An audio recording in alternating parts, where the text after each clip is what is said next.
What is on the agenda for today's meeting?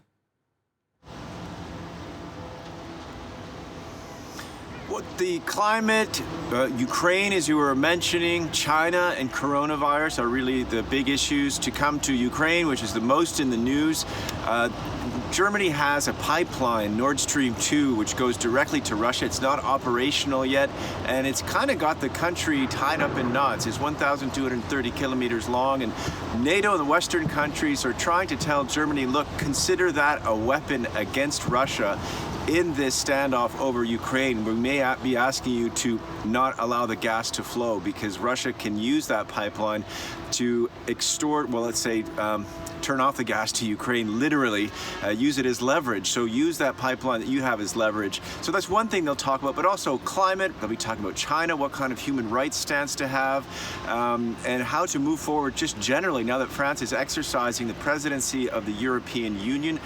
Gets to set the agenda. How can France and Germany, whose historic reconciliation really laid the groundwork for the European community and later the European Union, come together to get some of the things that they agree on pushed forward and solved?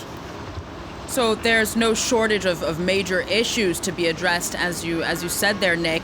But France and Germany are not necessarily on the same page about everything. What are some of the disagreements that the two leaders may want to address?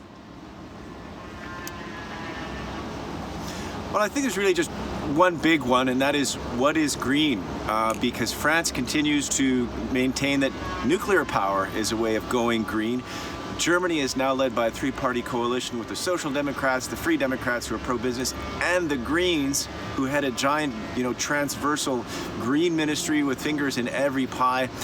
They decommissioned their nuclear reactors in the wake of the Fukushima disaster around a decade ago. So green in Germany does not include nuclear. That's something that I think they're going to just politely put to the side because they want to focus on the positive. And there have been big divisions between France and Germany in the past, notably over whether or not the European Union should be able to get into debt to bail out countries. That disappeared during the coronavirus crisis.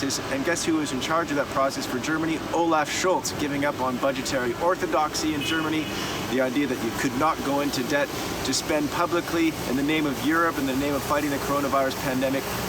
Germany agreed to do that. So we have a 750 billion euro bailout fund, which is actually operational now. So a lot of differences have kind of gone away. And I think in any case, this is an opportunity for the two leaders to get to know each other a little bit more. They have met each other before because Olaf Scholz was the vice chancellor and finance minister.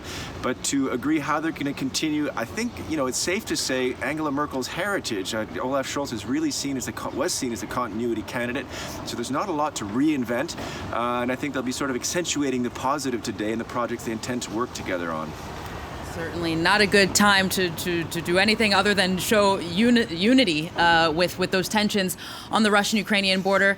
Nick Spicer will have to keep it there so much. Thank you so much for that update out of Berlin.